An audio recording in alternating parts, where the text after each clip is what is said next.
Should OTs be presenting psychoeducation groups? Hi, I'm Louise Fouché from OTGrow and welcome to our YouTube channel.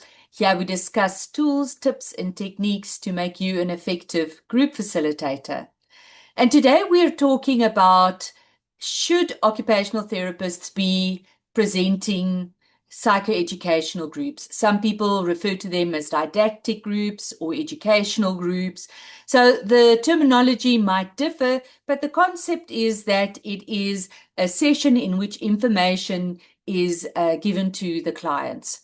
And so this was a subject that came up during our conversations around the history of occupational therapy groups in South Africa. We invited a whole lot of people and some of our very esteemed colleagues, Rosemary Crouch, Lisa Wagner, Pat Devitt, but also people that are currently working in practices, Debbie Smuts, July Masango, and Heidi Morgan. And our discussion, or a point that was brought up by one of our prominent panelists, was the concept that they are moving away from psychoeducational groups and almost referring it out to the other members of the MDT team. And this was a very interesting concept for me, and I actually wanted to pose it to you today. Do you think occupational therapists should be presenting psychoeducational groups, or should we be referring it on to other members of the multidisciplinary team? So do me a favor and pop your comment in the chat. I would really like to hear what your opinion is on this. So the idea or the thinking behind it within this conversation, just to give you a little bit more context and to understand the debate around it, is that if occupational therapists or group facilitators have a specific kind of thinking behind facilitating the group, then we become much more activity-based, occupation-based, task-based, and that just purely giving information over no longer fits in this concept of really the scope of practice or what makes occupational therapists unique in terms of group facilitation.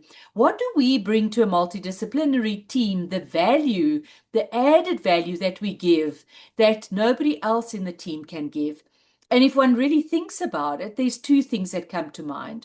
One, any member of the multidisciplinary team who is part of the mental health providers can provide psychoeducational groups, whether it is about what depression entails, medication and how to manage medication, all of that. Anyone of the MDT can really talk about compliance on medication and the importance of that. And so the question is, why would we take valuable time in an occupational therapy program in which we can add value that just OTs can value and use it for something that anybody else can do? And so that is a question I'd like to leave you with. The second part I'd like to leave you with is in a world today where information is at everybody's fingertips and that everybody at any stage can actually go and find the information on the online. Does the value of psychoeducational groups really have the same place that it used to in the past? So in the past, people were limited with regards to research, they were limited with regards to information, and almost universities and people that graduated kind of had the privilege of all that knowledge.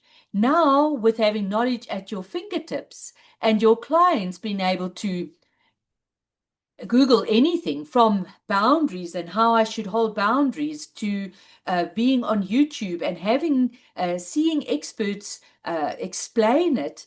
Is it the same value to really have a psychoeducation group? The irony is some occupational therapists have confided in me that they actually go to Google to get the information just to be able to put it together and give it back to the clients again. And so isn't there also a little bit of a sense of superiority that we think that we are the purveyors of knowledge and that our clients don't have access to that? In some cases, it might be true, or maybe it's about there's so much out there and misinformation is easy to be able to grab things that are not true, or people that have extreme views. Our clients might hold on to that.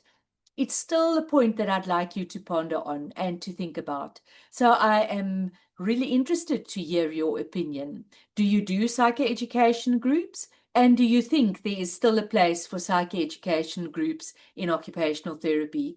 Or are you wondering about moving on to more activity-based, task-based, occupational therapy-based groups where we can really display our unique value and contribution to clients in an MDT team? All right, so maybe that's something not for you to work on, but to ponder in this coming week and share your thoughts with us. For those of you that would like to join our second conversations around the history of occupational therapy groups in South Africa, we are going to be hosting a free online Zoom session on the 17th of October. And please come and have your say, especially about this topic, if you feel very strongly against it.